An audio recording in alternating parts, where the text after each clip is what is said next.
ভাগৱতৰ যি বাইকখন চলিছে এইটো আচলতে তৃতীয় নম্বৰ লীলাটো কোৱা হৈছে। ভাগৱতৰ বৰ বিশেষ বহল ব্যাখ্যালৈ নগৈ দশম স্কন্ধতে মোৰ কথাখিনি সামৰিম বুলি মই ভাবিছোঁ। এইকাৰণে যে ভাগৱত এখন সমুদ্ৰ, এই সমুদ্ৰ সিঁচি কোনেও পাৰ নাপায়। ভাগৱতৰ মূল কথাটোৱে হ'ল যে আমি ম্ৰিয়মাণ মানুহে কি কৰা ভাল। আমি সকলো মানুহ মৃত্যুৰ মুখলৈ আগবাঢ়ি গৈ আছোঁ। ম্ৰিয়মাণ আমি ম্ৰিয়মাণ মানুহখিনিয়ে কি কৰিব লাগে, ভাগৱতৰ প্ৰথম কথা সেইটোৱেই। আৰু আমি তাত উত্তৰ হৈছে যে আমি ম্ৰিয়মাণ মানুহখিনিয়ে একান্ত চিত্তেৰে ঈশ্বৰক ভাবিব লাগে। পৰীক্ষিতক যেতিয়া সাপে খাব বুলি সাপ দিয়া হ'ল, তেওঁ যেতিয়া ভাগৱত ব্যাখ্যা শুনিবলৈ বহিলে,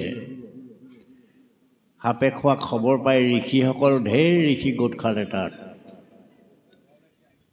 কোনোবা ঋষিয়ে কৈছে তুমি যজ্ঞ কৰা। কিমান দিন যজ্ঞ কৰিব লাগিব? বোলে এমাহ। মোৰ দিনহে আছে 7টা, এমাহ যজ্ঞ কেনেকৈ কৰিম?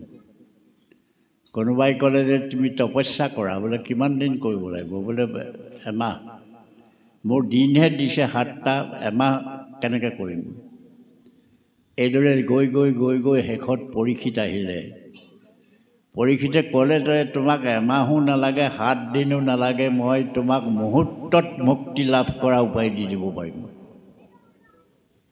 তুমি একান্ত চিত্তেৰে যদি বহা, 3টা প্ৰশ্ন দিলে যে তুমি একান্ত চিত্তেৰে বহিব লাগিব, আসন ঠিক কৰিব লাগিব, এইটো আসনৰ বিচাৰ।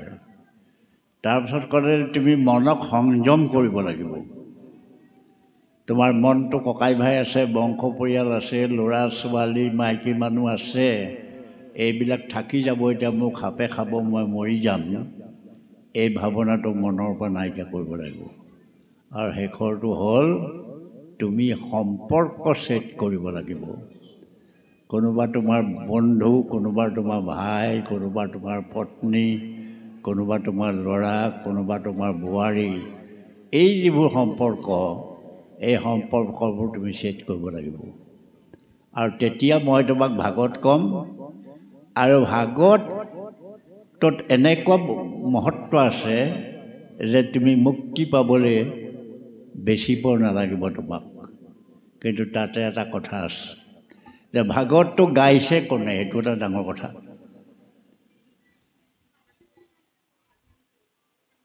সীতাৰ গুণ গৰিমা যেতিয়া বিভীষণৰ মুখত শুনিলে ৰাৱণে, তেতিয়া ৰাৱণৰ সীতাৰ প্ৰতি মূৰ দোঁ খাই গ'ল। মূৰ দোঁ খাই গৈ সীতাক এগৰাকী দেৱী বুলি গণ্য কৰিলে। আৰু যেতিয়া সুপৰ্ণখাৰ মুখত যেতিয়া সীতাৰ গুণ শুনিলে, তেতিয়া ৰাৱণ ৰ'ব নোৱাৰা হ'ল, তৎক্ষণাৎ সীতাক লাগেই। গতিকে ভাগৱত কোনে কৈছে, এইটো এটা ডাঙৰ কথা। বাস্তৱিকতে ক'বলৈ গ'লে এতিয়া বৰ্তমান যুগত এইটো প্ৰচলিত নহ'ব। শুকে ভাগৱত গাওঁতে শুক উলংগ, শুক বিবস্ত শুকে ভাগৱত গাই পৰীক্ষিতক উদ্ধাৰ কৰিলে। সেইখিনি বৰ দীঘলীয়া কথা, সেইখিনিলৈ আমি নাযাওঁ। আমি মাত্ৰ দশম স্কন্ধলৈ ঘূৰি আহিছোঁ। দশম স্কন্ধত কৃষ্ণ জন্ম হ'ল। কৃষ্ণ আৰু আমাৰ মাজত কি পাৰ্থক্য আছে? স্ত্ৰী পুৰুষৰ সংগমত সন্তান জন্ম হয়। কৃষ্ণও স্ত্ৰী পুৰুষৰ সংগমতে জন্ম হৈছে। সৰুকালতে ল'ৰাবোৰ অঘাইতং হয়, কৃষ্ণও সৰুকালত অঘাইতং হৈছে। কৃষ্ণৰ যিবোৰ কাণ্ড কাৰখানা, আমাৰ সৰু ল'ৰাবোৰো সেই একেটাই কাণ্ড কাৰখানা। কিন্তু কৃষ্ণ ঈশ্বৰ হ'ল, আমি মানুহো হ'ব নোৱাৰিলোঁ। কৃষ্ণ ঈশ্বৰ হ'ল, আমি মানুহো হ'ব নোৱাৰিলোঁ। কৃষ্ণ ঈশ্বৰ হোৱাৰ কাৰণটো কি? কৃষ্ণ ঈশ্বৰ হোৱাৰ কাৰণটো হ'ল তেওঁ মাতৃগৰাকীয়ে যিটো সৰুতে সংস্কাৰ দিলে, সেই সংস্কাৰটোৰ কাৰণে কৃষ্ণ ঈশ্বৰ হ'ল। ভাত নাখাওঁ বুলি ঠেহ পাতিছে। মাকে কৈছে যে কলে ধৰোঁ হিৰে কৰোঁ, পাৱে ধৰোঁ হিৰে কৰোঁ, অন্ন খাৱ হৰি। বোপায়েও তোৰ ভৰিত ধৰিছোঁ, তোৰ মূৰতে ধৰিছোঁ, হাততে ধৰিছোঁ, ঠেহ নেপাতিবি ভাত খা। এইটো এটা সংস্কাৰ। বেয়া নাপাব, আমাৰ মাতৃগৰাকীয়ে ল'ৰাটোৱে ঠেহ পাতি ভাত নাখালে কি বুলি ক'ব? কি বুলি ক'ব? এই মৰা ঠাক নাখাওঁ। সংস্কাৰটো নাই। আমাৰ ল'ৰাটো কৃষ্ণ হ'বগৈ নোৱাৰিলে। তাৰ পাছত কৃষ্ণই যেতিয়া উদ্ভণ্ডালি কৰিছে, কাৰোবাৰ গাখীৰ চুৰ কৰিছে, কাৰোবাৰ কিবা কৰিছে, এইবোৰ কৰিছে, তেতিয়া মাকে এচাৰিডাল লৈ মৰিয়াবলৈ যোৱা নাই। কি কৈছে? যে বোপাই এইবোৰ বেয়া কাম, এইবোৰ কৰিব নালাগে, এইবোৰ কাম নকৰিবি। আৰু তেতিয়া কৃষ্ণই বাধ্য হৈ মাকক ক'লে, শান্ত মুখ মেলি দেন্ত মুখ মেলি দেখন্ত হৰি, সমস্ত জগত গৰ্ভত আছে। যশোদা মাতৃ দেখন্ত পাছে, সমস্ত জগত গৰ্ভতে আছে। সেইদিনাই কৃষ্ণ ঈশ্বৰ বুলি গণ্য হ'ল। সেইদিনাৰ পৰাই কৃষ্ণ ঈশ্বৰ হ'ল। এতিয়া সেই কৃষ্ণই আপোনাৰ অঘাসুৰ মাৰিছে, বঘাসুৰ মাৰিছে, পুতনা মাৰিছে, কোবলয় হাতীটো মাৰিছে, ঢেৰ মাৰিছে। আৰু মাৰিছে কেলে? যে সমাজখনত এটা সংস্কাৰ আহিবৰ কাৰণে, সমাজখনত এটা নীতি আহিবৰ কাৰণে, সমাজখনৰ শান্তি শৃংখলা আহিবৰ কাৰণে। সমাজখনত যেতিয়া শান্তি শৃংখলা নাথাকি সমাজখন উতলি থাকে, সেইখন সমাজত ভাল কথা নহয়, আৰু সেইখন সমাজত ভাল চিন্তা চৰ্চাও হ'ব নোৱাৰে। গতিকে সমাজখন ঠিক হ'ব লাগিব। এইখিনি লীলা কৰি কৰি কৰি কৰি এতিয়া বৃন্দাবনৰ লীলা পালেগৈ। বৃন্দাবন লীলাত আমি ৰাস চাইছোঁৱে সদায়। ৰাস চাইছোঁ যদিও ৰাসৰ যিটো তাত্ত্বিক দিশ, এই দিশটো আমি বৰকৈ মন কৰা নাই। বৃন্দাবনত গোপীবোৰৰ লগত যেতিয়া গোপীয়ে কৃষ্ণৰ ওচৰলৈ গ'ল, মাজতে এটা কথা কৈ গ'লোঁ। এই ভাগৱতত ৰাসক ক্ৰীড়া বুলি কৈছে, লীলা বুলি কৈছে, আৰু কীৰ্তনত ৰাসক ক্ৰীড়া বুলি কৈছে। লীলা মানে মিছা কথা, এনেই লীলা কৰিছে, আৰু ক্ৰিয়া মানে সঁচা কথা, আচলতে ঘটনাটো ঘটিছে। ক্ৰিয়া আৰু লীলা যাই হওক, যেতিয়া গোপিনীবিলাকে আহি তেওঁক কৃষ্ণৰ ওচৰত পালেহি, তেতিয়া কৃষ্ণই গোপিনীবিলাকক কি ক'লে? যে দৰুঘোৰ ৰজনী ইটো পেট পিশাচৰ মতি, ঐত নাথাকিবা তোৰা হ'ব তিৰিমতি। মানুহক তিনিটা ভয়ে বান্ধি ৰাখে। এটা হ'ল প্ৰাণৰ ভয়, এটা হ'ল সমাজৰ ভয়, আৰু ইটো হ'ল আমাৰ সাংসাৰিক ভয়। তেতিয়া কৃষ্ণই ক'লে যে দৰুঘোৰ ৰজনী ইটো পেশাচৰ মতি, ঐত নাথাকিবা তোৰা হ'ব তিৰিমতি। যে তোমালোক মহিলা মানুহ, এইখন জংঘল, ইয়াত ঢেৰ এইবোৰ কিবা কিবি থাকে, গতিকে তোমালোকে কেলৈ আহিলা ইয়ালৈ? উলটি বজ্ৰক যোৱা কান্দে শিশুগণ, তাখম্বাক প্ৰতিপালি পিয়াই কষ্টন। ঘূৰি যোৱা, তোমালোকৰ ল'ৰা ছোৱালীয়ে কান্দি আছে, তেওঁলোকক গাখীৰ খাবলৈ দিয়াগৈ। তেতিয়া কৃষ্ণ গোপীবোৰে কি বুলি ক'লে? যে তোমাক এৰিয়া নচলে ভৰি, বজ্ৰত গয়া কি কৰিব হৰি। যে তোমাক এৰি ঘৰলৈ খোজ নাযায়, আৰু গ'লেগৈও বজ্ৰত গৈ তাত ঘৰত গৈ কি কৰিমগৈ তোমাক এৰি থৈ গৈ। তেতিয়া কৃষ্ণই দেখিলে যে এহেঁতৰ এইটো ভয় নাই। তাৰপিছত স্নেহ ভয় দেখুৱালে। তোমা হাক নেদেখিয়া পিতৃ মাতৃ ছয়, তাখম্বাৰ মনে মহা মিলিব সংশয়। যদিও আমাৰ তাত স্নেহে আইলা গোপীগণ, আমাকো দেখিলে সিজিলে পৰিজন। মোৰ ওচৰলৈ আহিছিলা, মোক দেখিলা, তোমালোকৰ কাৰ্য সিদ্ধি হৈ গ'ল, গতিকে এতিয়া তোমালোকে গুচি যোৱা। তোমালোক এতিয়া তোমালোকৰ ঘৰে ঘৰে গুচি যোৱা আৰু তোমাৰ হাকত নেদেখিয়া পিতৃ মাতৃ ছয় তাসম্বাৰ মনে মহা মেলিব সংশয়, গতিকে এতিয়া তোমালোকে ঘৰলৈ গুচি যোৱা। তেতিয়া গোপীবোৰে কি ক'লে? গোপীবোৰে ক'লে যে তোমাৰ বিৰহে হৰিলে চিত, হস্তে নকৰে অগৃহৰ কৃত। যে তুমি আমাক ইমান মুহি পেলাইছা, তুমি আমাৰ অন্তৰত ইমান দাগ বহুৱাইছা যে ঘৰলৈ গ'লে ঘৰত আৰু হস্তে নকৰে অগৃহত কৃত, ঘৰৰ কাম নকৰে হাতেৰে। গতিকে তোমাক এৰি যাব নোৱাৰোঁ। লাষ্টত ডাঙৰ ভয় দেখুৱালে যে উপপতি সমে ক্ৰিয়া গৰহিত কৰ্ম, স্বামী শুশ্ৰূষাই কুলস্ত্ৰী মহাধৰ্ম। এইটো একেবাৰে চূড়ান্ত কথা ক'লে যে উপপতি ভজাটো ধৰ্মপত্নীৰ কাম নহয়। গতিকে মোক উপপতি ভজিবলৈ তুমি তোমালোকে অহাটো এইটো ধৰ্ম বিভ্ৰাট হৈছে, ধৰ্ম সংকট হৈছে, এইটো ধৰ্ম সংকট হৈছে। গতিকে তোমালোকে গুচি যোৱা, এইটো আচলতে ভাল হোৱা নাই। তেতিয়া গোপীবোৰে কি ক'লে? কহিলা কুলস্ত্ৰীৰ যিটো ধৰ্ম, সমস্ত ৰহুক তোমাতে ৰহুক ইহব কৰ্ম। যে কুলস্ত্ৰী ধৰ্ম যিবোৰ কৈছা, এই গোটেই ধৰ্মবোৰ তোমাতে চম্ভালো আৰু।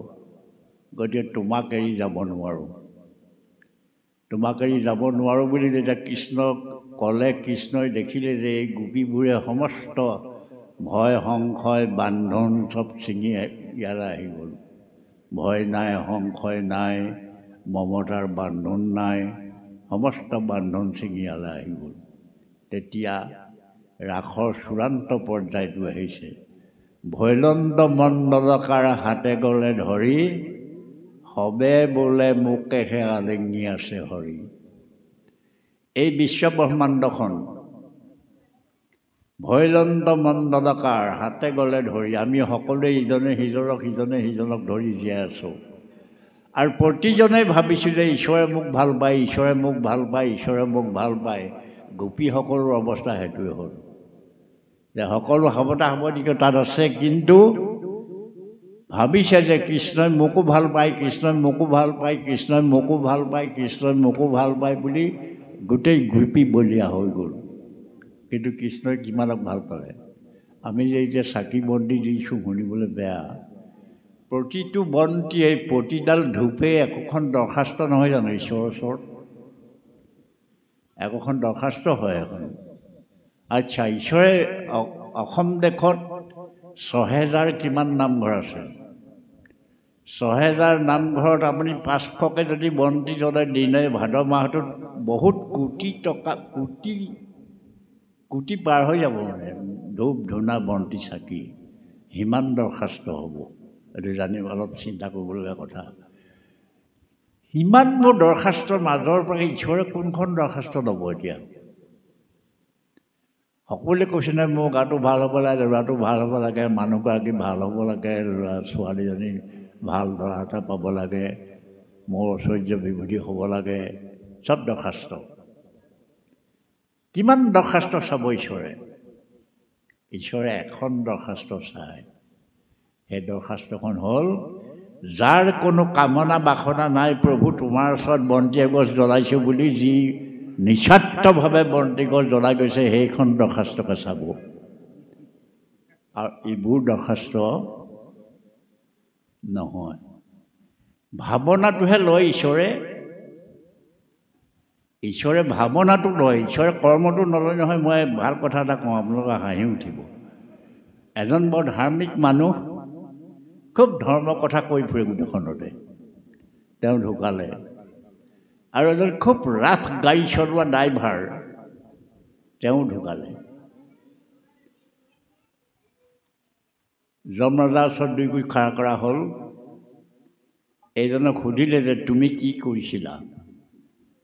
তেওঁ ক'লে যে মই ধৰ্মৰ কথা কৈছিলোঁ মানুহক, সৎ পথ দেখুৱাইছিলোঁ, মোৰ কাম সেইটোৱে। তেতিয়া যমৰ দূতটোক ক'লে যে এওঁক মোৰ ভগা বিচনাখনত থাকিবলৈ দিয়া। তাৰপিছত ইটো সুধিলে যে তই কি কৰিছিলি বোলে মই খুব ৰাসকৈ গাড়ী চলাইছিলোঁ তেতিয়া দুটটোক ক'লে যে ইয়াক ভাল বিচনাখনত থাকিবলৈ দিয়া তেতিয়া ধৰ্ম কথা কৈ ফুৰাজনে আপত্তি কৰিলে যে মই ইমান ভাল কাম কৰাৰ পাছত মোক বেয়া বিচনাত দিছা এইটো কেনেকুৱা কথা বোলে বাপা কৰ্মটো কথা নহয় ভাৱনাটো কথা তুমি যেতিয়া ধৰ্মৰ কথা কৈ থাকা মানুহবোৰে এখন কাণে সোমাই এখন কাণে ওলাই যায় আৰু কোনোবাই টোপনিয়াই থাকে কিন্তু যেতিয়া ৰাসকৈ গাড়ী চলে তাত উঠি থকা 30টা মানুহে হে প্ৰভু বচাই নিয়া বুলি গোটেই ৰাস্তাটো মোকে ভাবি যায় গতিকে ভাৱনাটো কাৰ শ্ৰেষ্ঠ সেইকাৰণে আমি তাত শৰাই এখন দিছোঁ মাহ দিছোঁ বুট দিছোঁ মগু দিছোঁ কুঁহিয়াৰ দিছোঁ কল দিছোঁ নাৰিকল দিছোঁ আৰু কিবাকিবি উপাহৰ বস্তু আপেল আঙুৰ কি কৰি উপাহ এইখিনি দিছোঁ আচ্ছা কথাটো মন কৰিব দেই বেয়া পাব নালাগে আকৌ শৰাইখন যেতিয়া তাৰ পৰা দাঙি আনে তাত কিবা বস্তু এটা কম হয়নে নহয় কিবা বস্তু কমে নেকি তাত বা কিবা মানুহে আঁকোৰা নিচিনা হয় নেকি মই দেউৰীক সোধোঁ দেউৰীয়ে কয় নাই একো হোৱা নাই যেনে দিছোঁ তেনে আছে তেতিয়াহ'লে ঈশ্বৰে খোৱা নাই ঈশ্বৰে খোৱাহেঁতেন কলটোকে খালেহেঁতেন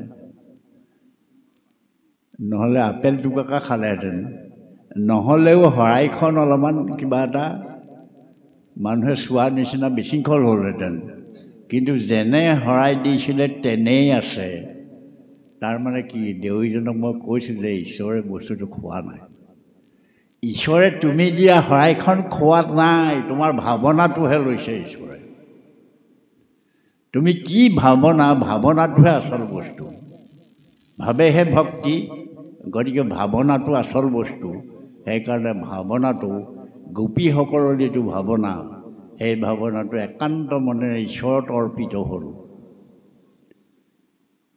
ঈশ্বৰক অৰ্পণ কৰিলে আৰু ঈশ্বৰক অৰ্পণ কৰাৰ কাৰণে গোপীসকল ভকত হ'ল বুলি কয় ভকত হ'লনে নাই ক'ব নোৱাৰি ব্ৰহ্মবৈৱৰ্ত পুৰাণ পঢ়িলে গোপীসকলক কিন্তু আপোনালোকে ভকত বুলি নক'ব গোপীসকল আচলতে অলপ বেলেগ ধৰণৰহে কথা হয় বাৰু ৰাসক্ৰিয়া হৈ গ'ল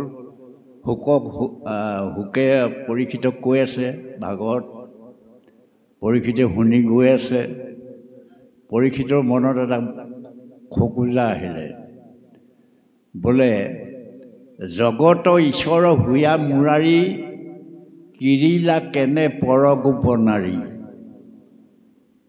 যে ঈশ্বৰ জগতৰ ঈশ্বৰ হৈ পেলাই লোকৰ নাৰীক কেনেকৈ ক্ৰিয়া কৰিলে এইটো কি কথা হ'ল তেতিয়া হুকে ক'লে যে এই কৈছে আৰু গাই এৰা দিয়া কথা যে তেজস্বীৰ যেন নাহি বিষাদ এইটো প্ৰশ্ন আহিছে তেজস্বী হ'লে তেতিয়াহ'লে যিহকে ক'ব পাৰিব নেকি আচ্ছা তাৰপাছত কৃষ্ণই যেতিয়া ক'লেগৈ যে মই মানুহ 4 চাম আছে যিটো ব্ৰহ্মজ্ঞানী দেখে হবে মিছা ব্ৰহ্মজ্ঞানী হ'লে চব বস্তু অসাৰ দেখে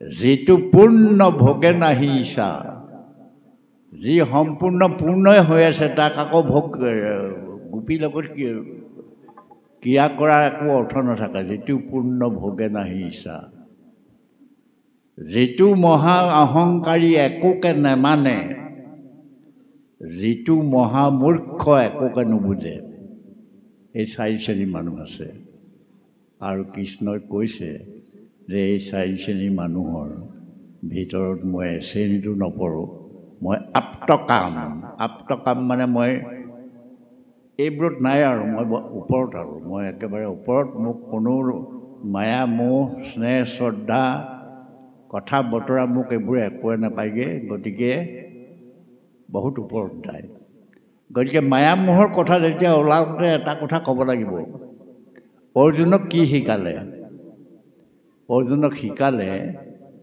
যে দেহাটোহে মৰে আত্মাটো নমৰে সেইটোৱে শিকালে গীতাত। বাৰু চতুৰ্থ স্কন্ধত তেনেকুৱা এটা কথাও আছে, যেতিয়া হেৰি মৰিছে, পিথু ৰজা মৰিছে, যেতিয়া তেওঁ পত্নী কেতি তেওঁ কান্দা কটা কৰিছে। তাৰপিছত তেওঁ এটা আত্মজ্ঞান আহিলে যে এইটোতো কান্দি কাটি লাভ নাই, আত্মাটোতো মৰা নাই। আমাৰ গীতাৰ শিক্ষাটো সেইটোৱে। কিন্তু প্ৰশ্ন হ'ল, আমি যিহেতুকে জাগতিক পৃথিৱীখনত আছোঁ, আমাৰ প্ৰেমটো হৰিটোৰ লগতহে হয়, আত্মাটোৰ লগত আমাৰ প্ৰেম নহয়। আমাৰ প্ৰেমটো হৰিটোৰ লগতহে হয়। আপুনি মোৰ বন্ধু, আপোনাৰ হৰিটোৰ লগতহে মোৰ বন্ধু, আত্মাৰ লগত বন্ধু নাই। স্বামীজনে তিৰিগৰাকীক ভাল পায়, সেইটো আত্মাৰ লগত বন্ধু, কি দেহৰ লগত বন্ধু, তাত আত্মাৰ সম্পৰ্ক নাই। ল'ৰাটোৱে দেউতাকক ভাল পায়, সেইটো দেহৰ লগত সম্পৰ্ক, আত্মাৰ লগত সম্পৰ্ক নাই। গতিকে আমি যিবোৰ ঐহিক পৃথিৱীত থকা মানুহ, এই মানুহখিনিয়ে মায়াটো ছেদ কৰাটো সিমান সহজ নহয়। আৰু মায়া ছেদ কৰিবলৈ যিবোৰ অস্ত্ৰ দিছে, সেই অস্ত্ৰবোৰ ব্যৱহাৰ কৰিব পাৰে, মায়া ছেদ হ'ব। আৰু যদি সেই অস্ত্ৰবোৰ ব্যৱহাৰ কৰিব পৰা নাযায়, তেতিয়াহ'লে মায়াটো ছেদ নহ'ব। মায়াটো জন্মৰ লগে লগে মায়াটো লগাই দিলে দেখোন। মানুহৰ 6টা বিকাৰ আছে। বিকাৰ 6টা হ'ল স্থিতি, গছ গছনি, মানুহ, গৰু ম'হ, মানুহ দুনু সকলোৰে সেই 6টা বিকাৰ আছে। স্থিতি, প্ৰথমতে জীৱটোৱে স্থিতি লয়, তাৰপিছত সৃষ্টি হয়, সৃষ্টি হৈ বিকাশ হ'ব। এটা ল'ৰা জন্ম হৈছে, মতা নে মাইকী জন্ম হ'লে গম পাব। গুটি এটা দিছিলে আপোনাক, গুটিটো কি গছৰ গুটি ধৰা পৰিব, কি গছ হ'ব, হয়নে? গতিকে বিকাশ হৈ গ'ল। বিকাশৰ পাছত পৰিণতি আহিলে। পৰিণতি মানে ল'ৰাটো ডাঙৰ হ'ল, ভালকৈ ৰাখিলে, সেই গছজোপা বা কি গুটি লাগিলেগৈ, এইটো হ'ল পৰিণতি। তাৰ পাছত লাহেকৈ পৰিণাম, গছৰ গুটি খালে আৰু গছ বুঢ়া হৈ আহিলে, মানুহজনে যি লীলা খেলা কৰিব লাগে কৰিলে, তেওঁ অৱক্ষয় হৈ আহিলে, আৰু শেষত পতন। গছ গছনি, গৰু ম'হ, হাতী ঘোঁৰা সকলোৰে একেটাই। গতিকে এই 6টা বিকাৰৰ পৰা যদি বাচি যাবলৈ লাগে, তেতিয়াহ'লে এই ভাগৱতত কৈছে যে একান্ত চিত্তে কৃষ্ণক চিন্তিব লাগে। কৃষ্ণক যিহেতুকে কৃষ্ণস্তু ভগৱান স্বয়ং, যে কৃষ্ণই একমাত্ৰ ভগৱান, যিজনক স্মৰণ কৰিলে আচলতে মানুহৰ মুক্তি হয়, যিজনক ভক্তি কৰিলে মানুহৰ সিদ্ধি হয়। আমি এতিয়া গোটেই মানুহবোৰ পাৰ বিচাৰিহে ঘূৰি ফুৰিছোঁ, পাৰ লাগে আমাক, পাৰ। আমি ইয়াত যিমান মানুহ আছোঁ সকলোকে পাৰ লাগে। এতিয়া এই ঘোষা থাকি আছে, 10 পাৰ ঘোষা বুলি কয়। অপাৰ সংসাৰ হিন্দু আৰু বিষ্ণুহে সমস্ত পাৰযত, পাৰ আছে তাত পৰমাত্মা ৰূপে, তেন্তে জানা তুমি ব্ৰহ্ম পাৰ, পাৰ ভূত যত পাৰ, সমস্ত পাৰৰ বিষ্ণুহে পাৰস্বৰূপ। 10টা পাৰ। আপোনাক পাৰ লাগে। আপোনাৰ মাইকীগৰাকী গা ভাল নাই, দলত ছাগলী এটা কৰিলে ভাল পালে, আপুনি কৈছে যে পাৰ পালোঁ, হয়নে? আপোনাৰ ল'ৰাটো গা ভাল নাই, বেজৰ ওচৰলৈ লৈ তাবিজ এটা পিন্ধাই দিলে, অকণমান ভাল পোৱা নিচিনা হ'ল, আপুনি ক'লে পাৰ পালোঁ। কিন্তু সেইবোৰ একো পাৰ নহয়। সমস্ত পাৰৰ বিষ্ণুহে পাৰস্বৰূপ। আপোনাক বিষ্ণুৱে কিবা নকৰিলে সেইবোৰে কিবা কৰিব নোৱাৰে। বিষ্ণুৱে যদি আপোনাক জীয়াই নাৰাখে, এইবোৰে ৰাখিব নোৱাৰে। গতিকে বিষ্ণুক চিন্তা কৰাটো অত্যন্ত দৰকাৰ। এটা সাধু আছে, এখন মুকলি পথাৰত মানুহ এটাক বাঘ এটাই খেদি নিলে। মানুহটো পাৰ দৰকাৰ হ'ল, যে পাৰ বিচাৰিছে। পাৰ বিচাৰি গছ এজোপাত উঠি দিলেগৈ। ভাবিলে পাৰ পাইছোঁ। গছজোপা তললৈ চাই দেখিছে যে কটোৱালে গছজোপা কাটি আছে। তেতিয়া দেখিছে এইটো সৰ্বনাশ, সেইটোতো আচল পাৰ নহ'ল। গতিকে ওচৰৰ গছ এজোপালৈ জাপ পাৰি গুচি গ'ল। ওচৰৰ গছজোপা তললৈ চাই দেখিলে তাত এটা প্ৰকাণ্ড অজগৰ সাপ কুঁৱা এটাত মুখ মেলি আছে, পৰিলেই খাব। তেতিয়া সি তাৰ বিচ্যুতি হৈ গ'ল যে এইবোৰতো আচল পাৰ নহয়, কি হ'ব এতিয়া। তেতিয়া একান্ত চিতেৰে খন্তেকলৈ সি ভগৱানক চিন্তা কৰিলে, আৰু ভগৱানে কিবা এটা অমৃত এটা তাৰ জিভাত পেলাই থৈ গ'ল। আৰু সেই মুহূৰ্তৰ পৰা তাৰ সাপৰ ভয়, বাঘৰ ভয়, মৃত্যু ভয় একো নাইকিয়া হৈ গ'ল। সেইকাৰণে আমাৰ শাস্ত্ৰত কৈছে যে ভকত যেতিয়া হ'ব তেতিয়া সিংহে যেন ভ্ৰময় নিৰ্ভয়ে।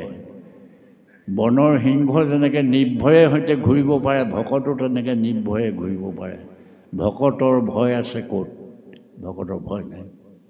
গতিকে সেই ভয়হীন ভকত, সিংহৰ দৰে ঘূৰিব পৰা ভকত আচলতে সৃষ্টি হ'বৰ কাৰণে ভাগৱতে আমাক কৈ আছে, আৰু ভাগৱততে সেই দৰৱটো সোমাই আছে। ভাগৱতৰ সেই আছে আজি ভাদ মাহ। ভাদ মাহটোক সিংহ মাহ বুলি কয়। ৰেৱতী নক্ষত্ৰ সিংহ ৰাশিত বৰ প্ৰকট হৈছে, সেইকাৰণে ভাদ মাহটোক সিংহ মাহ বুলি কোৱা হয়। সিংহ মানে নাম সিংহ, যে ভাদ মাহৰ গোটেই মাহটোত নাম গাব লাগে। কেলৈ? আমাৰ মানুহে কয় না ভাদ মাহটো পবিত্ৰ মাহ। কিহৰ কাৰণে পবিত্ৰ? শংকৰদেৱৰ মৃত্যু তিথি, মাধৱদেৱৰ মৃত্যু তিথি, মানুহ মৰা মাহটো পবিত্ৰ হয়নি? শ্ৰীকৃষ্ণৰ জন্মদিনটো মানি ল'লোঁ বাৰু। মানুহ মৰিলে পবিত্ৰ মাহ হ'ব নেকি? শ্ৰীকৃষ্ণৰ জন্মদিন মানিলোঁ বাৰু, ঠিকে আছে। আৰু এই সিংহৰ যিটো আপোনাৰ নাম সিংহৰ, এইটো মানি ল'লোঁ ভাদ মাহ, ঠিক আছে। তাতোকৈ এটা ডাঙৰ কথা আমাৰ মানুহে নকয়, সেইটো হ'ল এই মাহটোতে মহাভাগৱত পৰীক্ষিতৰ মৃত্যু হৈছে, নৱমী, শুক্লা নৱমী। যিজনক শুকে ভাগৱত পঢ়ুৱাইছিলে, সেই পৰীক্ষিতৰ মৃত্যু হৈছিলে। সেইকাৰণে ভাদ মাহটো পবিত্ৰ মাহ বুলি কয়। আৰু এই মাহটোত আচলতে নাম কীৰ্তন কৰিলে বা এই মাহটোত যদি কোনোবা মৃত্যু হয়, তেওঁ বৈকুণ্ঠলৈ যায় বুলি শাস্ত্ৰত লিখা আছে। গতিকে এই মাহটোক পালন কৰিবলৈ যাওঁতে সদাচাৰী হৈ সদাচাৰ থাকিব লাগিব, সাত্বিকতা থাকিব লাগিব, অন্তৰখন খোলা হ'ব লাগিব, ৰাগ দেশ দম্ভ দেশ কুচুট কপট নাথাকিব লাগিব। আৰু সেইটো ভাৱেৰে সৈতে যেতিয়া ইয়াত নাম ল'বলৈ আহিব, তেতিয়া ক্ৰিয়া কৰিব, নহ'লে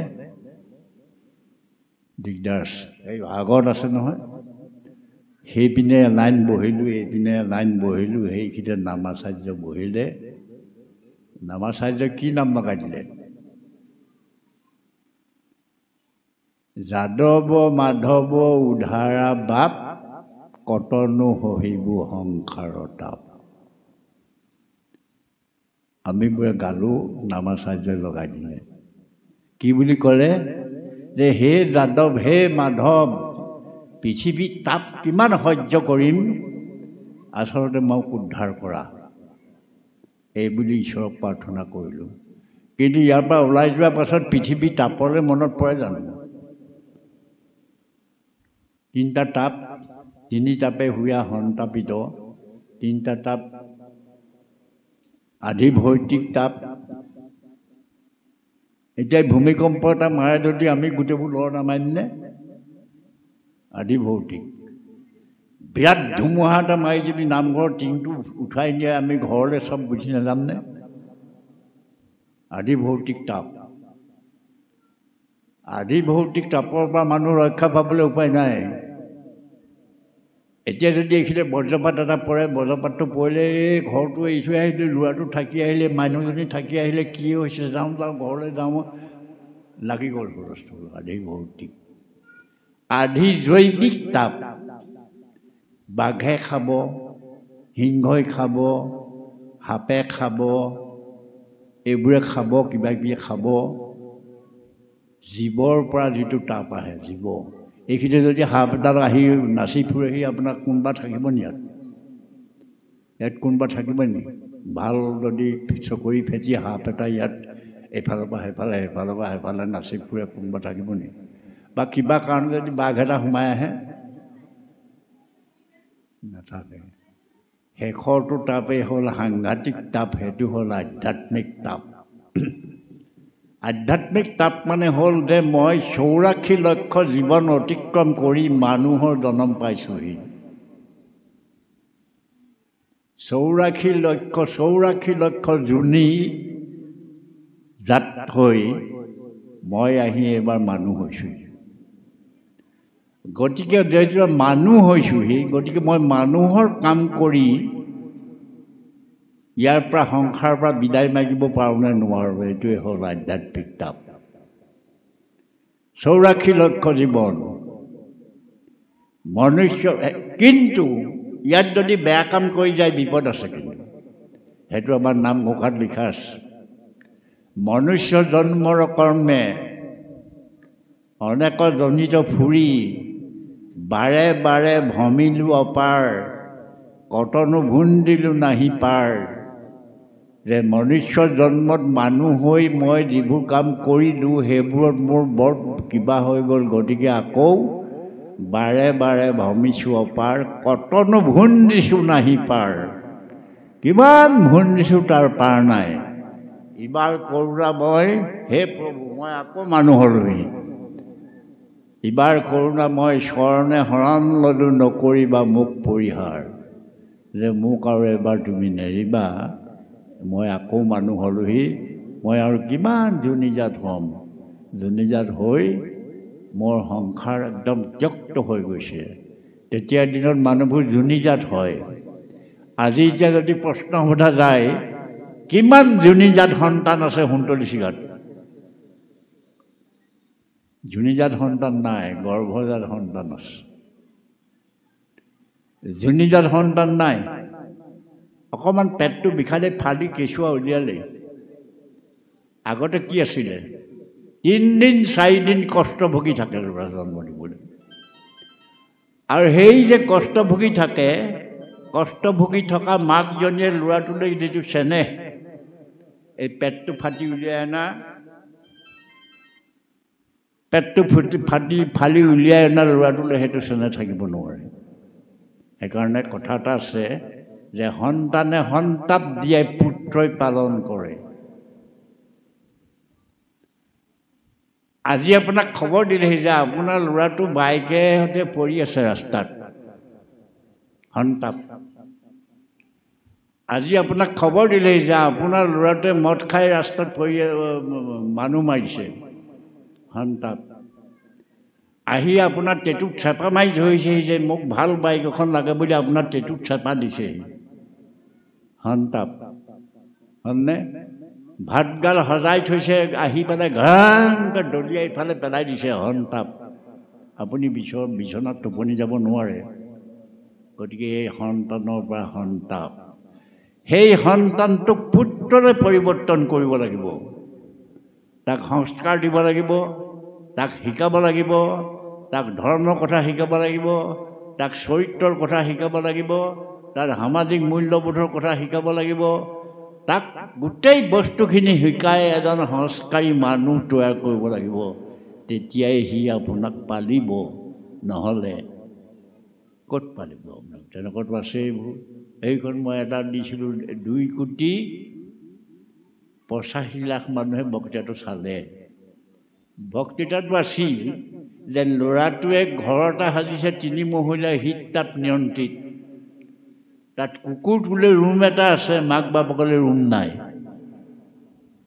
সেইটো বহুত চলিলে। কুকুৰটোলৈ ৰুম এটা আছে, কিন্তু মাক বাপেকলৈ ৰুম নাই। মাক বাপেকৰ আস্থাটো সিমানেই। তেতিয়া কৃষ্ণক ৰুক্মিণীক বিয়া দিছিলে নহয় কৃষ্ণলৈ।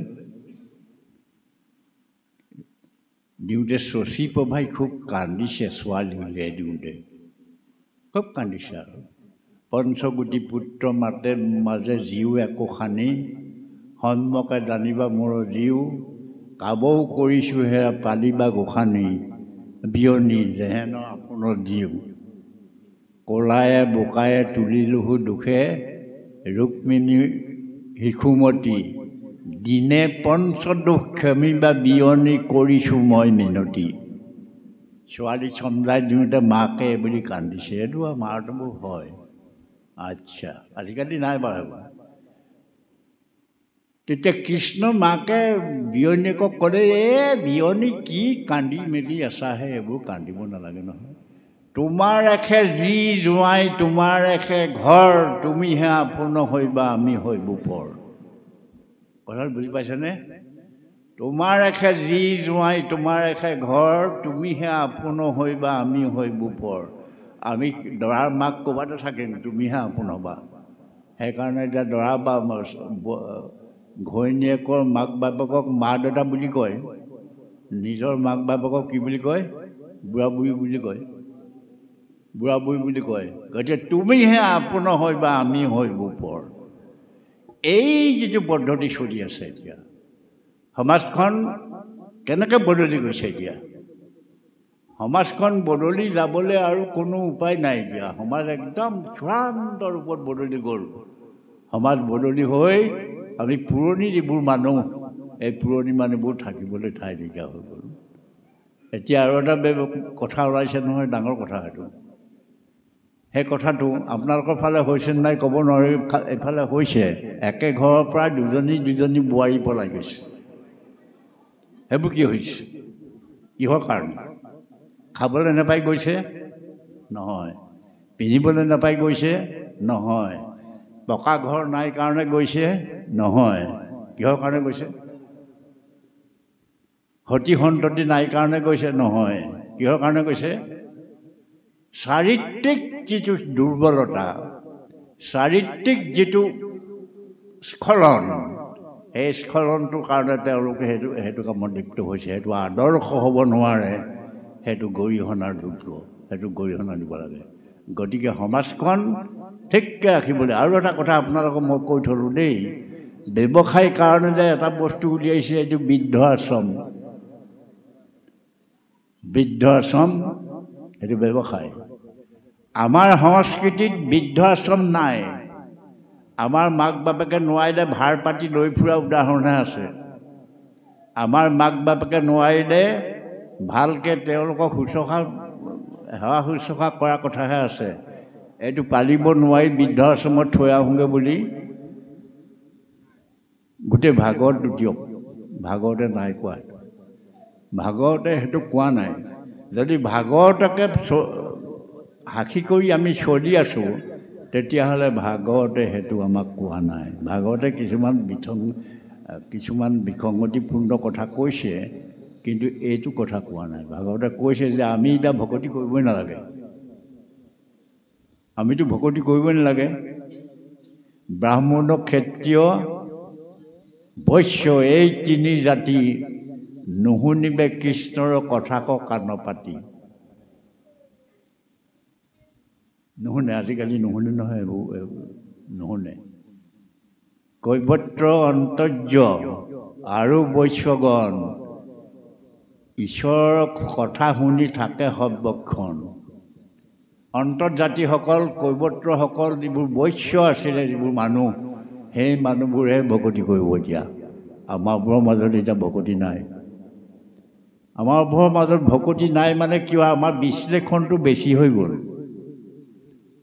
বেছি বিশ্লেষণ হৈ গ'ল।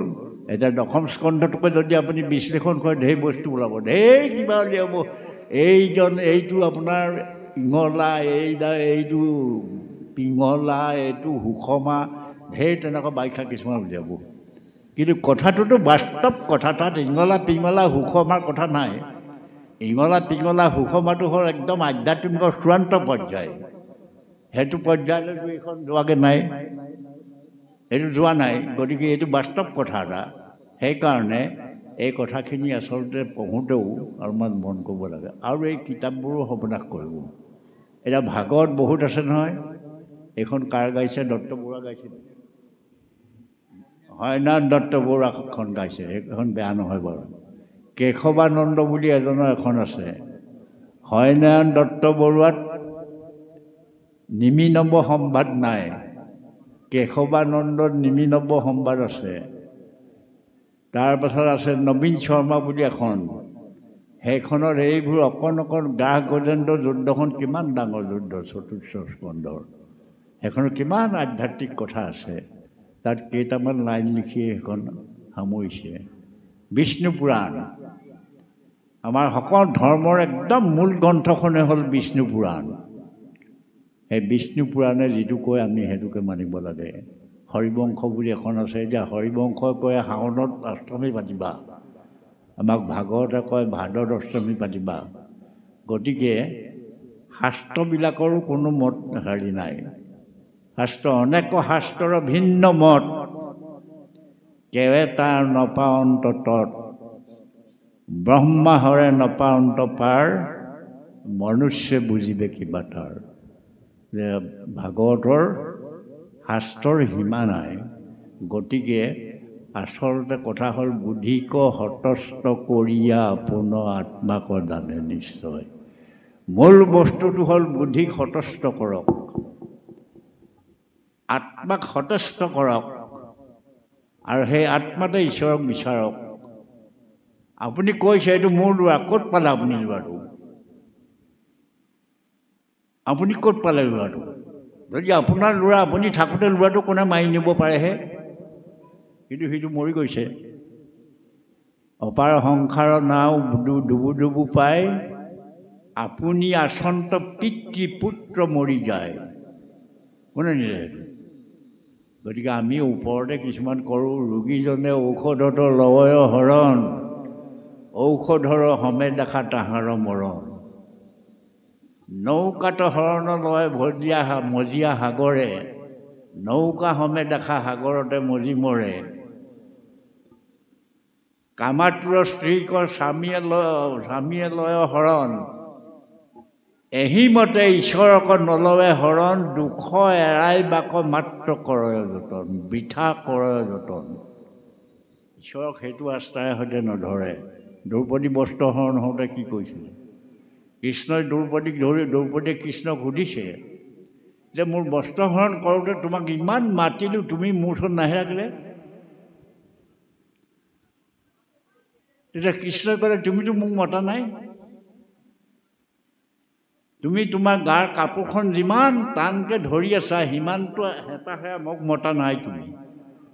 তথাপি তোমাৰ লাজটো নিবাৰণ হ'ব নিমিত্তে মই তোমাক কাপোৰ দিলোঁ। গতিকে এই যিটো বৈষ্ণৱ মাৰ্গ, এই বৈষ্ণৱ মাৰ্গটো তেনেকুৱা এটা মাৰ্গ।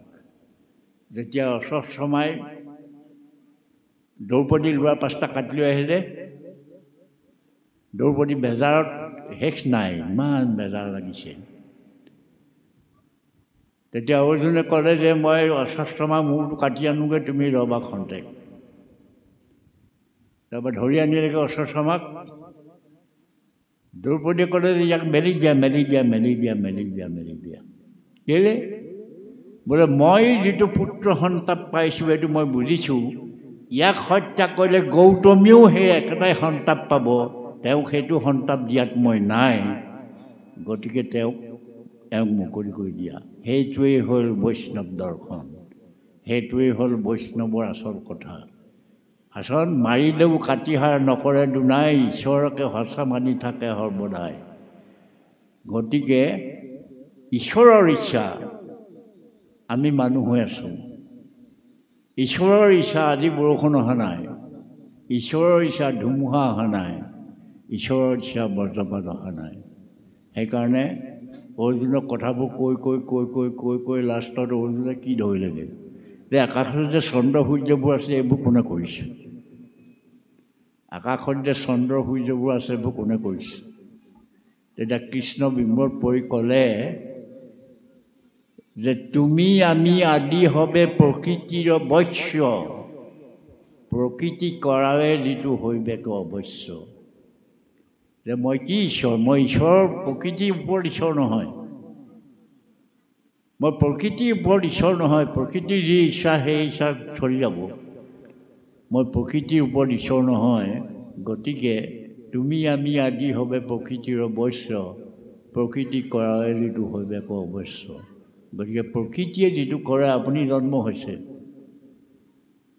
ল'ৰাটো গৰ্ভত থিতি হৈছে, প্ৰকৃতিৰ নিয়ম সি জন্ম হ'ব লাগে, প্ৰকৃতিৰ নিয়ম সি কেৰেহুৱা হ'ব লাগে, প্ৰকৃতিৰ নিয়ম সি ডেকা হ'ব লাগে, প্ৰকৃতিৰ নিয়ম সি বিয়া বাৰু সংসাৰ পাতি ল'ৰা ছোৱালী জন্ম দিব লাগে, প্ৰকৃতিৰ নিয়ম সি বৃদ্ধ হ'ব লাগে, প্ৰকৃতিৰ নিয়ম সি মৰিব লাগে। তাত ঈশ্বৰৰ কোনো সম্পৰ্ক নাই, ঈশ্বৰৰ একো সম্পৰ্ক নাই। ঈশ্বৰৰ সম্পৰ্কটো হ'ল আপোনাৰ আত্মাৰ লগত। আপোনাৰ আত্মাটো আচলতে ঈশ্বৰত কিমান সমৰ্পিত হৈছে, ঈশ্বৰৰ লগত সম্পৰ্কটো সেইটোকে ইয়াত কৈছে যে এই ডাঙৰ বাক্যটা তাত লিখিছে, কটাক্ষে কাটিলে কি বধ নালাগয়, অস্ত্ৰে কাটিলেহে কটা। এই গোপীজনী কৃষ্ণই কিবা কিবি কলত তাই কৈছে যে কটাক্ষে কাটিলে কি বধ নালাগয়, মানে কাট মাৰি কথা ক'লে কি বধ নালাগে নেকি? অস্ত্ৰে কাটিলেহে কটা নেকি? গোপীয়ে কৈছে যে কাট মাৰি মোৰ হৃদয়ত আঘাত দি কোৱা কথাটোৱে হ'লে মোক বধ কৰা নহয় নেকি? অস্ত্ৰে কাটিলেহে কটা নেকি? সেইকাৰণে আপোনাৰ হৃদয়ত যিহেতুকে ভগৱান আছে, মোৰ হৃদয়তো ভগৱান আছে বুলি আপুনি বিশ্বাস কৰক। আপোনাক মাৰটো মাৰিলে আপুনি যে দুখ পায়, সেই একেটা দুখকে মোক মাৰিলেও বোলে মই দুখ পাম, সেইটো উপলব্ধি কৰক। আপোনাৰ ভোক লাগিলে পেটত পুৰণি উঠে, মোৰ ভোক লাগিলেও বোলে পেটত পুৰণি উঠে, সেইটো উপলব্ধি কৰক। আপোনাৰ ঘৰত কোনোবা ঢুকালে আপোনাৰ যিটো বেজাৰ লাগে, আনৰ ঘৰত কোনোবা এজন ঢুকালেও সেই একেটা বেজাৰে লাগিছে বুলি আপুনি উপলব্ধি কৰক। সেইটোৱেই হ'ল মানৱতাবাদ, সেইটোৱেই হ'ল গীতাৰ দৰ্শন, সেইটোৱেই হ'ল আচল ভকতি। এইদৰে ভকতি বুলিতো একো বস্তু নাই। ক'ত আছে ভকতি বুলি? কিবা বস্তু আছে নেকি? ভকতি বুলি বোলে কিনি অনা কিমান ল'ব মই খাই দিওঁ হৈ যাব, সেইটোতো বস্তুটো নহয়, সেইটোতো নহয়। এতিয়াতো ঈশ্বৰক দেখিবলৈ দিয়া নাই নহয়, ঈশ্বৰক ভজিবলৈহে দিছে। ঈশ্বৰক পাবলৈ দিয়া নাই, ঈশ্বৰক ভজিবলৈ দিছে। যে তুমি ভজনা কৰা, ঈশ্বৰক নোপোৱা। তুমি ক'ত পাবা? কলি যুগত এতিয়া ঈশ্বৰক পাবলৈ নাই নহয়, ঈশ্বৰক নোপোৱা। ঈশ্বৰক ক'ত পাবা? সন্তৰ সংগত পাবা। সন্তৰ সংগত, ভকতৰ সংগত ঈশ্বৰক পাবা। আৰু সেই ভকতৰ সংগত মই নিজে থাকোঁ। সেইকাৰণে আপুনি এটা সকাম এটা পাতিছে যেনিবা, 5জন ভকত মাতিলে, আপুনি ভাবিলে যে এইজন গৰু চোৰ, এইজন জেওৰা চোৰ, এইজন হাঁহ চোৰ, এইজন ধান চোৰ আৰু এইজন জেওৰা চোৰ। ভকত কাক মাতিলে? হাঁহ চোৰ, গৰু চোৰ, জেওৰা চোৰ, ধান চোৰহে মাতিলে। আপুনি ভকত কাক মাতিলে? কাক মাতিলে ভকত? ডাঙৰ কথা এইটো।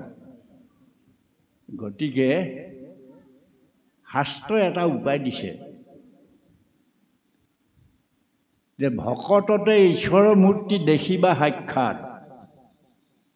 এই যে চোৰ হ'লেও যে মানুহখিনি মাতি আনিছে, তেওঁলোকক আপুনি ঈশ্বৰ সাক্ষাৎ ভগৱান বুলি জ্ঞান কৰক আৰু সাক্ষাৎ ভগৱান বুলি তেওঁক সেৱা কৰক। তেতিয়া আপোনাৰ উন্নতি হ'ব আৰু আপোনাৰ শৃংখলা হ'ব। বৰ দীঘলীয়া নকৰোঁ, শেষত মই আকৌ এটা কথা কৈছোঁ যে মন কৰিব, 84 লক্ষ জীৱন পাৰ কৰি আমি মানুহৰ জীৱন হৈছোঁ, হয়নে? এই মানুহৰ জীৱনটো অথলে যাবলৈ নিদিব, ভগৱানক চিন্তা কৰক। আৰু আইসকল আছে, আইসকলক দুআষাৰ নক'লে বেয়া পাব। গতিকে মনুক ঋষিয়ে আইসকলক শেষ কৰিছিলে, পাপৰ হৰিয়ইটো পাপৰ আধাৰ, হৰি ভক্তিত তাই নাই অধিকাৰ। মনুৱে বন্ধ কৰি দিলে চব। মনু ঋষিয়ে এনেই পাপীয়া ধৰ্ম কৰ্মৰ ঠাত নাই। কিন্তু শংকৰদেৱে পাই কি কৰিলে? স্ত্ৰী শুদ্ধে কৰে যদি আমাতো ভকতি, পাছৰ লাইনটো কি? স্ত্ৰী শুদ্ধে কৰে যদি আমাকো ভকতি বুলি শংকৰদেৱে কৈ দিলে যে তাকো উপদেশ দিবা থিয় কৰি মতি বুলি শংকৰদেৱে কৈ দিলে। তেতিয়াবা মাইকী মানুহে ভাওনা কৰে, মাইকী মানুহে দিহানাম গায়, মাইকী মানুহে সকলো কৰে, মহিলাই সকলো কৰে। মহিলাই এতিয়া সকলো কৰিব পৰা হৈ গ'ল। মহিলাৰ হৰিদেৱৰ জীয়েক পদ্মেশ্বৰী, তেতিয়াৰ দিনতে তেওঁ সত্ৰাধিকাৰ হৈছিলে। তেতিয়াৰ দিনতে সত্ৰৰ সত্ৰাধিকাৰ হৈছিলে। এই যে আমি বৰদোৱাখন দেখিছোঁ, বৰদোৱাখন শংকৰদেৱ মৰাৰ পাছত অত্যন্ত জংঘল হৈ গ'ল, সিংহ বাঘ থকা ঠাই হৈ গ'ল। তেওঁ নাতি মনোৰমাই আহোম ৰজাৰ লগত কথা পাতি সেইখন কাটি চাফা কৰি এতিয়া আমাক বৰদোৱা দিলে। মাইকী মানুহৰ ইমান বাহাদুৰি আছে, মহিলাৰ ইমান বাহাদুৰি আছে। গতিকে মহিলাসকলে গৃহস্থীখন পৰিচালনা কৰাৰ লগতে গাঁওখন, দেশ, সমাজখনো পৰিচালনা কৰিব লাগিব। ৰাতিপুৱা শুই উঠক, ৰাতিপুৱা বোৱাৰী পোৱাতে শুই উঠক, বোৱাৰী পোৱাতে শুই উঠি গা ধুবলৈ যাওক। সেইটোক কয় অমৃত স্নান। আৰু অমৃত স্নান কৰি আহি যেতিয়া কিবা কিবি ৰান্ধি বাঢ়ি ল'ৰা ছোৱালীক খুৱাব, তেওঁলোকৰ অমৃত খোৱা তুল্য হ'ব। তাৰপাছত মতাজন উঠি পথাৰলৈ যোৱাৰ পাছত লাহেকৈ যিগৰাকী উঠি গাটো ধুই আহিব, সেইটো হ'ল দুগ্ধ স্নান। তেওঁ সেইটো গা ধুই আহি যেতিয়া হাত সিজাই পৰাই খুৱাব, সেইটো দুগ্ধ খোৱা তুল্য হ'ব। আৰু 10 বজাত উঠি খৰধৰকৈ গাটো ধুই যেতিয়া ভাত পানী সিজাব, সেইটো হ'ল ৰক্ত স্নান। সেইটো সিজাই খোৱা মানে আপোনাৰ তেজ সিজাই খোৱা হয়। এই কথাবোৰ মহিলাসকলৰ কাৰণে আছে। গতিকে মহিলাসকলে এই কথাখিনি নিশ্চয় যত্ন কৰিব লাগিব। আৰু এটা কথা কৈছোঁ, শুনিবলৈ বেয়া নুশুনিব আপোনালোকে। সন্তান জন্ম দিব লাগে কাৰণে জন্ম নিদিব। এইটো সামাজিক কথা দেই, এইটো কোনো লাজ কৰাৰ কথা নহয়। সন্তান জন্ম দিব লাগে কাৰণে সন্তানটো জন্ম দিব নালাগে। কাৰণ সন্তানটোৱে আপোনাৰ যশস্যা বৃদ্ধি কৰিব লাগিব, সন্তানটোৱে আপোনাৰ সমাজখনৰ মান মৰ্যাদা বৃদ্ধি কৰিব লাগিব, সন্তানটোৱে নিজক জিলিকাই তুলিব লাগিব। তেনেকুৱা সন্তান জন্ম দিয়ক। কুৰুক্ষেত্ৰত গান্ধাৰী 100টা সন্তান হ'ল। কি হ'ল? গ'ল। কুন্তীৰ 5টা হ'ল। কি হ'ল? থাকি গ'ল। বায়ুক কৈছে তোমাৰ নিচিনা ল'ৰা এটা দিয়া, ভীমক দিছে। যম ৰজাক কৈছে তোমাৰ নিচিনা ধৰ্মৱান ল'ৰা এটা দিয়াৰ যুধিষ্ঠিৰ হৈছে। ইন্দ্ৰক কৈছে তোমাৰ নিচিনা ধেনুবান জনা ল'ৰা এটা দিয়া, অৰ্জুনক দিছে। আকৌ অশ্বিনী কুমাৰক কৈছে তোমালোকৰ নিচিনা ল'ৰা এটা দিয়া, নকুল সহদেও দিছে। গতিকে তপস্যাৰ মাধ্যমেদি যিটো বস্তু পায়, এইটো ডাঙৰ কথা। তপস্যাৰ মাধ্যমেৰে যিটো বস্তু পায়, সেইটোহে আপোনাক জিলিকাব। আৰু নহ'লে আপোনাক দুৰ্যোধনৰ পাৰ্টীয়ে জিকাব নোৱাৰে। দুৰ্যোধনৰ পাৰ্টীয়ে আপোনাক জিকাব নোৱাৰিব। সেইকাৰণে এটা কথা সদায় মন কৰিব, আপোনাৰ সন্তানটো যাতে দুৰ্যোধন নহয়, আপুনি জন্ম দিবলৈ ধৰা সন্তানটো যাতে দুঃশাসন নহয়, এই কথাখিনি আপোনাসকলে চাব। এই কথাটো ভাগৱতত পুংখানুপুংখ ৰূপে লিখি থৈছে 3য় স্কন্ধত। 3য় স্কন্ধত পঢ়াই নাই নহয়, আকৌ 10টোহে পঢ়িলে। এইটো কথা পুংখানুপুংখ ৰূপে একদম ভাঙি ঠানকৈ লিখি থৈছে 3য় স্কন্ধত। গতিকে এই কথাখিনি আপোনালোকে অলপ চিন্তা কৰিব। কাৰণ ঘৰখন ঠিক হ'ব লাগিব নহয়। ঘৰখন ঠিক হোৱাৰ পাছত সমাজখন ঠিক হ'ব লাগিব, সমাজখন ঠিক হোৱাৰ পাছত দেশখন ঠিক হ'ব লাগিব। আৰু যদি সেইটো নহয়, আপুনি সন্তান জন্ম দিব লাগে কাৰণে সন্তান জন্ম দিলে আৰু সি টেটুত চেপা দিয়ে নে টেটু কাটে নে কি কৰে কৰক আৰু। সেইটোতো হৈছে এতিয়া, সেইটোৱে হৈছে। টেটুত চেপা দিছে, টেটুত কাটিছে, নি পেলাই হাবিত মেলি থৈ আহিছেগৈ, নহ'লে এইটো কি বুলি কয় বৃদ্ধ আশ্ৰমত থৈ আহিছেগৈ। এতিয়াতো সেইটোৱে হৈছে। আচলতে কি পুত্ৰাৰ্থে কিৰতে ভাৰ্যা পুত্ৰ পিণ্ড দানাত। ভাৰ্যাক ক্ৰিয়া কৰিছে কেলে? পুত্ৰৰ কাৰণে ক্ৰিয়া কৰিছে। পুত্ৰটো কেলে? পিণ্ড দান দিবলৈ। পিণ্ড মানে কল সানি দিয়া পিণ্ড নহয়। আপোনাৰ 84 নৰক আছে নহয়, পুংনাম নৰকাৰ্য তাৰতি স্বপুত্ৰ। পুংনাম নৰক মানে 60 বছৰ 70 বছৰ 80 বছৰৰ পাছত যিখন জীয়াই থকা মানুহবিলাকৰ কাৰণে সেইখন নৰক। চলিব নোৱাৰে, কৰিব নোৱাৰে, খাব নোৱাৰে, ধুব নোৱাৰে। সেই নৰকখনত যি ৰক্ষা কৰে সেইজনে পুত্ৰ। তেনেকুৱা পুত্ৰ সৃষ্টি কৰক। আৰু সেই নৰকখনত আপোনাৰ দুমাৰমান দি পেলাই খালত পেলাই দিয়া লোৱাটো কেলে? এইটোৱে বুঢ়াটোৱে বৰ কাঢ়ি মেলি আমাৰ আমনি কৰি থাকে, দুচাটমান দি পেলাই খালত পেলাই দিলেগৈ, সেইটো কি কৰিলে? এতিয়া তেনেকুৱাই হৈছে। গতিকে সমাজখন ভাগৱতে ধৰি ৰাখিব পাৰিছে বুলি মোৰ বিশ্বাস নহয়। মই অসমৰ ইমূৰৰ পৰা সিমূৰলৈ গৈছোঁ, অসমৰ পূবৰ পৰা পশ্চিমলৈ, উত্তৰৰ পৰা দক্ষিণলৈ মই ঘূৰি মই দেখিছোঁ যে ভাগৱতে সমাজখন ধৰি ৰাখিবলৈ সক্ষম হোৱা নাই। সমাজখন এফালে গৈছে, ভাগৱতে এফালে কৈছে, সমাজখন আনফালে গৈছে। ফলত কি হৈছেগৈ? সমাজৰে ভাগৱতৰে মাজত ক্লেশ লাগিছে। ইয়াত কেইটা খেল আছে মই নাজানো। মই এনেকুৱা নামঘৰো পাইছোঁ, মাজে মাজে জেওৰা দিয়া নামঘৰো পাইছোঁ। নামঘৰ জেওৰা দিছে। এই নামঘৰটো কেলৈ দিছিলে তোমাক? ইয়াত সৎ কথা আলোচনা হ'ব, সৎ ভাৱনা হ'ব, ধৰ্ম কথা আলোচনা হ'ব, মেল সভা মেল মিটিং ছিগিব। ইয়াত এইবিলাক কৰিবলৈ নামঘৰটো দিছে। নামঘৰটোত থুৰীয়া তামোলখন নোপোৱাৰ কাৰণে মাৰ্চালবোৰ দলিয়াবলৈতো দিয়া নাই। এইটো পোৱা কথা কৈছোঁ মই। থুৰীয়া তামোল নোপোৱাৰ কাৰণে, মূধত ঢাৰিখন নোপোৱাৰ কাৰণে ঠেহ পাতি গুচি যাবলৈতো নামঘৰত দিয়া নাই। তোমাৰ যদি গাত গুণ আছে, তুমি একদম নেজত বহিলেও জিলিকি থাকিবা। মানুহক কিহে ধুনীয়া কৰে? মানুহক ধুনীয়া কৰে জ্ঞানে। যি যিমান জ্ঞানী সি সিমান ধুনীয়া, যি যিমান জ্ঞানী সি সিমান সাহসী। গতিকে তুমি যদি প্ৰকৃততে জ্ঞানী হোৱা, তেতিয়াহ'লে তুমি নেজত বহি থাকিলেও জিলিকি থাকিবা। এই ভাৱনাটো নাই। মই বৰ ভকত দলি ভাৰ বয়, বেয়া নাপাব দেই, খাৱন পিন্ধনকে ভক্তি বুলি কয়। মই বৰ ভকত দলি ভাৰ বয়, খাৱন পিন্ধনকে ভক্তি বুলি কয়। চাউল কেইমুঠি দিব লাগে, সেইটোৱে ভক্তি নহয়নে? প্ৰসাদ কেইমুঠি দিব লাগে, সেইটোৱে ভক্তি। বন্তিটো কোনফালে দিব লাগে, সেইটো আৰ্হি। সেইটো লাগে নালাগে বুলি মই কোৱা নাই, কিন্তু তাত ভকতিটো নাই। তাত ভকতিটো নাই। ভকতিটো হৈছে আত্মচিন্তন। নিজক যি চিন্তা কৰিছে, আত্মচিন্তনটোত ভকতি আছে। গতিকে আত্মাক চিন্তা কৰক।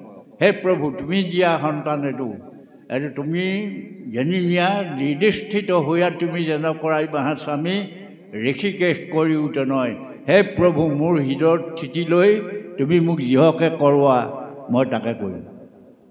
সেইটো বঙালী কবিতাত লিখিছে, আমাৰ না যেন কৰিয়া প্ৰচাৰ আমাৰ আপোন কাজে, তোহাৰী ইচ্ছা কৰাহে পূৰ্ণ আমাৰ জীৱন মাজে। হে প্ৰভু, মোৰ কাৰণে তুমি মোক লৈ তুমি একো কৰিব নালাগে। মোক লৈ যদি তোমাৰ কিবা কৰিবলগীয়া আছে সেইটো কৰা, ডাঙৰ কথা। তুমি মোক একো কৰিব নালাগে, মোক একো কৰি দিব নালাগে, কিন্তু মোক লৈ যদি তোমাৰ কিবা খেলিবলৈ আছে, কিবা কৰিবলৈ আছে, সেইটো কৰা। আমাৰ না যেন কৰিয়া প্ৰচাৰ আমাৰ আপোন কাজে, তোহাৰী ইচ্ছা কৰাহে পূৰ্ণ আমাৰ। মোৰ জীৱনৰ মাজেদি তোমাৰ ইচ্ছা পূৰ্ণ কৰা ঈশ্বৰ, সেইটোৱেই হ'ল একান্ত হৰণ। সেইটোৱেই হ'ল একান্ত হৰণ, অৰ্থাৎ সমস্ত সত্তা অৰ্পণ কৰি দিছে ঈশ্বৰক। সেই ঈশ্বৰ, তুমি যেনি নিয়া তেনি আৰু। সেইকাৰণে আমাক ভাগৱতে 12টা স্কন্ধ আছে নহয়, 12টা স্কন্ধৰ 11, 12টো বাৰু সেইটো বেলেগ কথা বাৰু। সেইটো গৈছেগৈ নহয়, কৃষ্ণক কৈছেগৈ উদ্ধৱে কথা কৈছে, উদ্ধৱক কৈছে আৰু যে তুমি যাব লাগে, যাব নালাগে, মই থাকিব লাগে, সেইবোৰ কিবা কিবি কৈছে। কিন্তু কথা হ'ল মই ইয়াতে এবাৰ দি থৈ গৈছিলোঁ কথাটো। মই প্ৰথমবাৰ আহোঁতে এটা প্ৰশ্ন দি থৈ গৈছিলোঁ ইয়াত। ভাগৱতখন এটা মৰা সাপেৰে আৰম্ভ হৈ এটা জীয়া সাপেৰে শেষ হৈছে, সেই প্ৰশ্নটো দিছিলোঁ। তাৰপিছত আৰু এটা প্ৰশ্ন দিছিলোঁ যে কৃষ্ণই বুঢ়া আহঁত গছত নাও যি শিশু অস্বস্থ গছত কিয় আহোঁ দিলে? এইবোৰ তত্ত্ব থকা কথা। আমি সকলো ম্ৰিয়মান মানুহ, সকলো মৰি আছোঁ। আৰু কেতিয়া জিম, যেতিয়া আধ্যাত্মিক জ্ঞানটো পূৰ্ণ হ'বগৈ, যেতিয়া আধ্যাত্মিক জ্ঞানটো পূৰা পামগৈ পৰীক্ষিতৰ নিচিনাকৈ, তেতিয়া জিম আমি। এতিয়া আমি চব মৰা। সেইটোৱেই হ'ল মৰা সাপে আৰম্ভ হৈ জীয়া সাপে শেষ হ'ল। অস্বস্থ বিষ যে কুমলীয়া জোপাত আহোঁ যে, ডাঙৰ জোপাত নাহোঁ যে, অৰ্থাৎ কৃষ্ণ কাহানিও বুঢ়া হোৱা নাই। কৃষ্ণ সদায় শিশু, হ'লনে? কৃষ্ণ সদায় শিশু। কৃষ্ণ মৰোতে ইমান বয়স হৈছিলে বুলি 100 কিমান বছৰ হৈছিলে বুলি কয়। 100 সিমান বছৰত কৃষ্ণ চুলি পকিছিলে নাই? কৃষ্ণৰ চুলি পকিছিলে নাই তেতিয়া? নাই পকা। কৃষ্ণৰ দাড়িকে নগজিলে। গতিকে সদায় শিশু। শিশুৰূপে গকুলত কিৰিলা অপাৰ বুলি যে কৈছে, সদায় শিশু। শিশুৰূপে কৃষ্ণ আছিলে। সেই প্ৰভুসকল, মই বহুত সোনকালে আহিলোঁ, 5টা বজাতে আহিলোঁ, বয়সো হৈছে মোৰ, গতিকে মই গধূলি নোলাওঁ, মই 6টা বজাত ভিতৰ সোমাওঁ। আজি মই 6টা বজাত ওলাবলগীয়া হ'ল। এই নাৰায়ণ দত্তহঁতৰ বৰ হেঁচা পৰিলে, মই ওলাই আহিলোঁ। আৰু ভাগৱতৰ কথা আজিকালি মই বৰকৈ ক'বলৈ এৰিলোঁ, মানে ভাগৱতে সমাজত একো কাম কৰা নাই। ভাগৱতৰ কথা মই নকওঁ। ভাগৱতৰ প্ৰথম স্কন্ধটোতে লিখি দিছোঁ, যিটো কৰ্ম কৰোঁ তাত নাহিকে বিশ্বাস, আপোনাৰ কৰ্মে ভৰিলে সৰ্বনাশ। যিটো কৰ্ম কৰোঁ তাতো বিশ্বাস নাই। সত্য যুগে ধ্যান, যোগ গ'ল ধ্যান থাকিলে।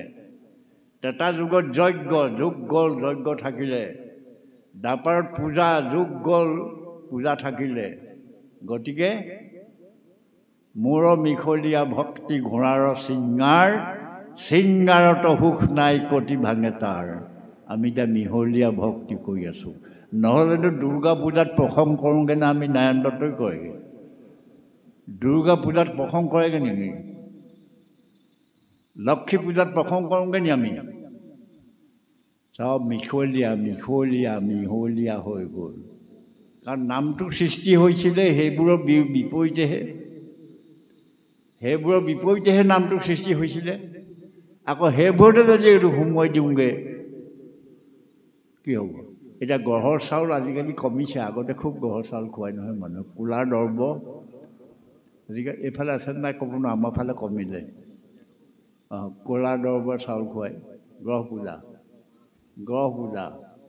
গতিকে যেতিয়া এক ঈশ্বৰক একান্ত চিত্তেৰে ধ্যানত হৃদয়ত স্থাপন কৰিব, তেওঁ কি গ্ৰহ পূজা, কি দেৱতা পূজা কৰিব লাগিছে? দেৱতাই তেওঁৰ ওচৰত জিভা মেলি থাকিব। দেৱতাই তেওঁৰ ওচৰত জিভা মেলি থাকিবহি। শেষত মই এটা কথা কৈ সামৰোঁ, সেইটো হ'ল যে ভাগৱত যে গায়, ভাগৱতটো গাওঁতে শুদ্ধকৈ গাব লাগিব দেই। ত্ৰস্তা ঋষি আপোনাৰ এটা ল'ৰা দৰকাৰ হ'ল ইন্দ্ৰহঁতক মাৰিবৰ কাৰণে, অসুৰ মাৰিবৰ কাৰণে ল'ৰা এটা দৰকাৰ হ'ল। গতিকে ত্ৰস্তা ঋষিয়ে যজ্ঞ পাতিলে, যজ্ঞত মন্ত্ৰ ভুল হৈ গ'ল। মন্ত্ৰ ভুল হোৱাৰ কাৰণে ইন্দ্ৰক মৰাক চাই ইন্দ্ৰৰ হাততহে মৰিলে। গতিকে এই বাক্য ক্ৰিয়াটো ওলোটা হয়। সেইকাৰণে ওলোটাকৈ পঢ়িব নালাগে, যি পঢ়ে শুদ্ধকৈ পঢ়িব লাগে। পঢ়ি আচলতে আৰু পঢ়ি যোৱাটোৱে কথা নহয়, অলপ আত্মবোধটো আত্মবোধটো ল'ব লাগিব, তেতিয়াহে আচলতে ঈশ্বৰক পূজা কৰা হ'ব আৰু ঈশ্বৰ তেতিয়া সন্তুষ্ট হ'ব। নহ'লে শান্তি পাৰ ৰাইজে আজি 10 বছৰ, আজি 11 বছৰ, 11 বছৰ, এতিয়া 10 বছৰ, 10 বছৰ গাইছে, 10 বছৰে নিশ্চয় ইয়াৰ বতাহটো অলপমান ভাগতময় কৰিছে, নকৰা নহয়। গতিকে ভাগতময় যিটো বতাহ, এই বতাহত ল'ৰা ছোৱালীকেইটাও নিশ্চয় ভাল হৈছে, আইসকলো নিশ্চয় ভাল হৈছে, আৰু ভাগৱতৰ প্ৰভাৱত গোটেই সমাজখন ভাল হৈছে। আমিও ভগৱন্তৰ ওচৰত প্ৰাৰ্থনা কৰিছোঁ, ৰাইজৰ মংগল হওক, ভাগৱতৰ প্ৰভাৱত ঘৰে ঘৰে সুমংগল হওক, আৰু উঠি অহা চাম ল'ৰা ছোৱালী আচলতে অলপ ভাগৱত প্ৰেমী, অৰ্থাৎ আধ্যাত্মিক চিন্তা বা নৈতিক চিন্তা কৰা ল'ৰা ছোৱালীবিলাক হওক। আজি এতিয়া ইয়াত ডেকা মানুহ নাই, আপোনাৰ মোক কেলে আৰু এইবোৰ, আপোনাৰ মোক এইবোৰ দৰকাৰ আছে নি? আপোনালোক বহি আছে যে আপোনালোকৰ দৰকাৰ আছে নি? এইবোৰ নাই আৰু, যি পালে যি খালে আৰু, হ'লনে? দৰকাৰ যাৰ আছিলে তেওঁ নাই নহয়। আপোনাৰো দৰকাৰ আছে, আপুনি যিখিনি পালে সেইখিনি ঘৰত মেলি দিয়কগৈ। ইয়াৰ পৰা যিখিনি পাই নিব সেইখিনি ঘৰত মেলি দিয়কগৈ ল'ৰা ছোৱালী আগত, যে কথাটো এনেকুৱা, আপোনাৰ কাম আছে। সেইকাৰণে শেষত ভুল ত্ৰুটিৰ বাবে প্ৰভুসকলৰ ওচৰত ক্ষমা প্ৰাৰ্থনা জনাইছোঁ, আৰু সকলোৰে মংগল হওক এই প্ৰাৰ্থনা জনাই, ভাগৱতলৈও সেৱা জনাই, নাৰায়ণ দত্তহঁতকো ধন্যবাদ জ্ঞাপন কৰি মোৰ কথাৰ সামৰণি মাৰিছোঁ।